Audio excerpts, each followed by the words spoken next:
What is up, friends? Welcome back to another She-Ra review. I know I'm pretty late to the game on this one, and I'm sorry, but I still wanted to talk about these latest episodes, so let's jump into it. It's literally only been 1 year since Season 1 premiered, and we're jumping into our 4th review for this series. Isn't that crazy? They've dropped 4 seasons and 39 episodes in under a year, and I think we can probably expect them to start wrapping up the series in the next set of episodes. Let's jump into Season 4, and as usual, spoilers ahead for the entire series. Now, normally I run through the season episode by episode, but for Season 4, I'm just going to focus on some of the major through lines. These latest episodes made a lot of really bold moves that had major effects on our main characters and their arcs, and in a lot of ways that I didn't expect. After the Season 3 finale, everything was left in a precarious place. Glimmer is now the Queen of Brightmoon, Catra and Hordak are working side by side in preparation for Horde Prime's arrival, and Entrapta was sent to Beast Island on Catra's command. The first episode, called The Coronation, establishes the new status quo and sets up some ongoing drama in both the Rebellion and the Horde. We can already see how Adora and Bo have started treating Glimmer differently in the wake of her mother's apparent death, and Catra pretty quickly establishes that she's got the upper claw on Hordak physically and strategically. Both of these things play out in major ways throughout this season. Glimmer's new leadership position completely changes the dynamic of not only the princesses of power in the Rebellion, but also of her friendship with Adora and Bo. I think this was an incredibly smart way to generate drama and growth throughout these 13 episodes. The first 3 seasons showcased some major peaks and valleys for the Rebellion, but largely through it all, Adora, Glimmer, and Bo stuck together despite the adversity. Their bond definitely felt unshakable, and it was smart for the writers to force a wedge between them in the form of responsibility and role change. Now that Glimmer is the queen, she's the most important member of the Rebellion, but isn't ready to be left behind when the other princesses are in the field. And as Glimmer is still a pretty young person wielding the power of queen, she effectively just does whatever she wants. The way this drama built over the season was really well paced. You could see how Glimmer's frustrations eventually festered into action. This also created probably my favorite new character dynamic of the season when Glimmer goes to Shadow Weaver for help. I absolutely adored that Shadow Weaver spent the season tending a garden. She can literally make anything menacing. This storyline showed Glimmer take control of her own destiny in certain ways too,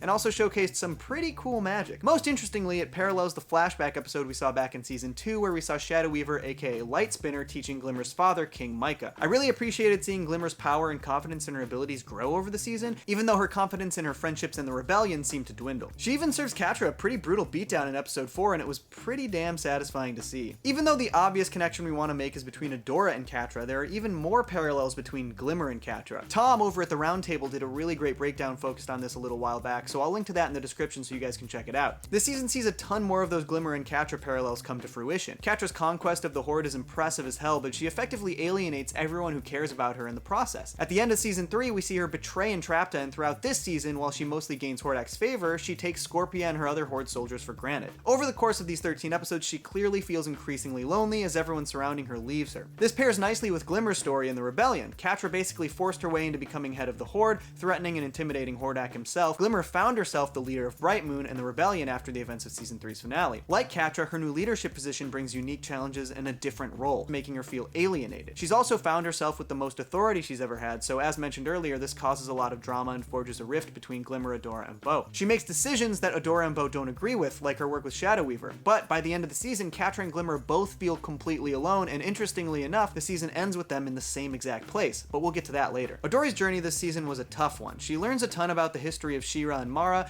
and her own personal history as well, but she has to carry the weight of this knowledge without the strength of her friendships backing her up. In previous seasons, we've seen Adora struggle with the fact that her life seems to be predestined, and in Season 4, we learn that Light Hope was the one who brought her here as a baby in order to activate the heart of Etheria, essentially harnessing the entire planet to create boundless amounts of energy and focus it into a weapon. That's some pretty heavy stuff, and it basically removes Light Hope as a confidant, as she was programmed to ensure She-Ra would activate the heart of Etheria. She didn't really have Adora's best interests at heart, ever. While Light Hope did take a turn into the villainous category this season, we also saw the most humanity in her we've ever seen via flashbacks. This season had some really great Mara action, the former She-Ra, and this is for sure one of my favorite aspects of the season. We see that there was actually seemingly a little flirtatious chemistry between Mara and Light Hope, and a genuine friendship. Light Hope actually defied her programming for Mara, which really shows how much their bond meant. And learning the full extent of Mara's sacrifice and bravery was honestly really beautiful. She knowingly sacrificed her own life to save Etheria and send it to Despondos. She wasn't willing to let anyone destroy Etheria for personal gain, including her own people, and she even had to sacrifice her bond and friendship with Light Hope to do the right thing. That's real bravery right there. And we also got to see what Mara looked like as She-Ra, and it was pretty incredible. I do wish we got to see some more of these action sequences though. Ultimately, we got to see that Mara had the same existential worries that Adora had. She wasn't willing to let anyone decide her destiny for her. She defied the notion that she had a singular purpose, and she did what was right. And this is what Adora did too.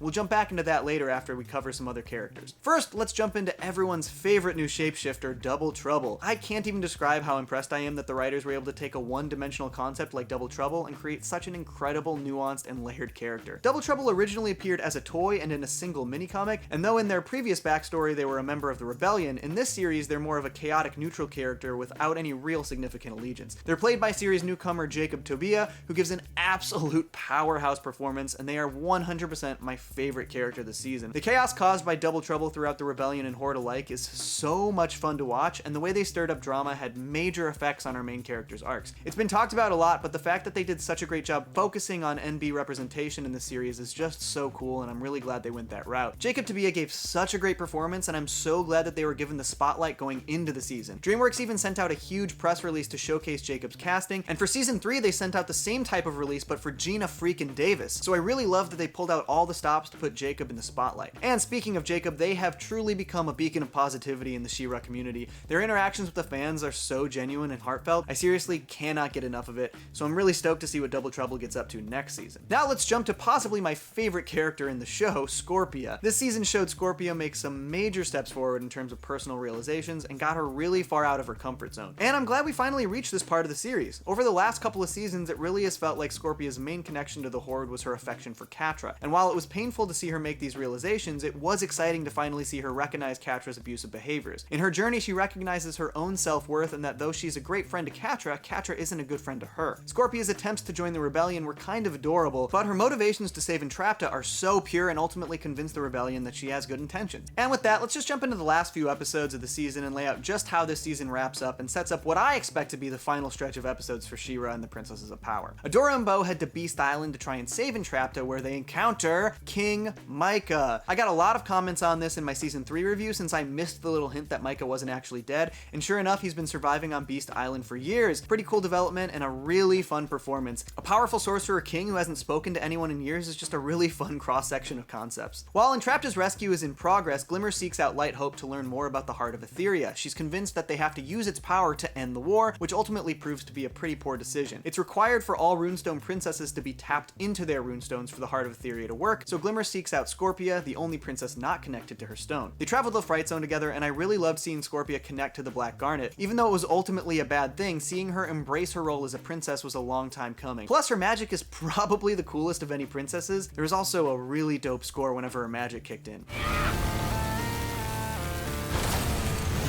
After Scorpia connects to her runestone, the rest of the princesses essentially go Super Saiyan in a pretty epic moment. The Heart of Etheria clearly does bring significant power to the princesses via their runestones, and it helps them defend Bright Moon from an onslaught of Horde soldiers. But once Light Hope activates the Heart of Etheria, things take a major turn. To prevent the Heart of Etheria from fully activating, Adora destroys the Sword of Protection, but she isn't able to stop Etheria from being pulled out of Despondos. It was really beautiful to see the stars return to the Etherian skies, but with it comes the toughest foes the princesses have faced yet, Horde Prime. He abducts Hordak, Glimmer, and Catra, wiping Hordak's mind and nearly killing Glimmer, and I really love this cliffhanger ending. Catra does what she does best and saves herself by proving her worth to Horde Prime, but interestingly, she also saves Glimmer's life. Catra basically explains how Etheria is a massive energy source, and without the princesses, it's useless, and I think this sets up some really interesting scenarios for what's to come. Now, we know that She-Ra was initially picked up for 52 episodes, which means we have at least 13 left, but I think we can probably expect these to be the final 13 episodes. It really feels like they're setting up the endgame with season 4, and I'm stoked to see how it plays out, but I'm going to talk about the upcoming episodes as though they'll be the last for the series. One of the most intriguing scenarios set up by season 4's finale is the Glimmer-Catra dynamic. The previous season really showcased their similarities, and as I mentioned earlier, they both end the season in a pretty lonely place. I think placing them in close proximity in a dangerous new scenario is likely going to finally lead into Catra's redemption arc. With both characters at some of their lowest points, I think they'll find that they have way more in common than they realized, and while I definitely think it will be a real journey of peaks and valleys through the final episodes, I do think it will ultimately lead to their friendship. They've already established a bigger baddie, Horde Prime, that is effectively a threat to every character we've met so far. Catra and Glimmer will be forced to team up at some point, but I think we'll likely see them actually forge a strong bond. I'm eager to see how it plays out, and seeing a Catra Glimmer Adora reunion all rolled into one near the end of the series could be incredibly satisfying. I also think that to ultimately defeat Horde Prime, the princesses will have to tap into the Heart of Etheria again. This sequence where we see the power manifest in the Runestone princesses was so rad, especially Mermista here just straight up hurricaning a Horde ship, and I'm pretty confident that we'll we'll have to see them all team up at full power to stop Horde Prime and his armies. We also have the very interesting place in which we left Glimmer and her family. She hasn't yet learned that King Micah is still alive, and I'm also of the strong opinion that Angela's fate at the end of Season 3 wasn't death. I think she actually got pulled through the portal out of Despondos. Now that Etheria itself is out of Despondos, I think we can expect the entire family to find each other once again, giving us a massive family reunion towards the end of the series. And let's be honest, that'll be real nice. And then of course there's the Adora of it all. She's destroyed the Sword of Protection and now has to save Etheria and the universe without it. We'll likely see some real intense growth from Adora over the final episodes as she won't have She-Ra to rely on anymore. I do think that even without the sword, we'll see She-Ra return before the series is over. It feels like it's going to be a real Thor Ragnarok situation. You know, he's the god of thunder, not the god of hammers. They've basically set up that She-Ra is a being with or without the sword, so I think we'll likely see how Adora can tap into those powers without the sword focusing the abilities. I think they've brought us to a really fascinating place leading into what I expect to be the end of the series, and this has been a really fun show. It's crazy that we've only been on this journey for one single year, and I'm really excited to see where it takes us in the end. Overall, I thought Season 4 was really strong. Beast Island and the two-part Destiny stories were a great way to end the season, but the standout episode for me was definitely Hero. We learned so much more about Madame Raz, and they somehow made this little story about baking a pie so heartfelt and emotional. Plus, learning about Mara is one of the highlights of the series for me. We have such a complete picture of Mara's journey now that honestly I kind of wish there was a little bit more to learn. It took a while for them to fully paint that picture, but now I wish it wasn't over yet. I do think that the season maybe suffered a bit from a lack of Entrapta. She's such a fun character and brings a ton of comedic moments to the table, and having her out of the picture until the final few episodes was kind of a bummer. That being said, it did make her return pretty satisfying. I think Glimmer and Catra's journeys were probably highlights of the season, along with the Double Trouble chaos, and of course Scorpia finally embracing her role as a princess. There was a lot to love about these latest episodes, and I particularly liked that we got a full 13 instead of the half set we saw with seasons 2 and 3. I do wish some of the side characters were featured a bit more. We still don't really know that much about Spinnerella or Natasha, and while Seahawk has some good moments, he has somehow become increasingly one note, and I'm not even gonna talk about Swiftwind. I don't like him. I was also sort of bummed that Bo seemed to take a backseat development-wise this season. He's easily one of my favorite characters in the show, and he was still great in season 4, but he didn't really have much in terms of a personal journey. But that's where I want to pass it off to you folks. How did you like She-Ra and the Princesses of Power season 4? Do you think we're leading into the series finale soon? Let me know below in the comments. And if you like this video, do not forget to comment, like, and subscribe, and stay tuned because I'll be covering She-Ra until it is over.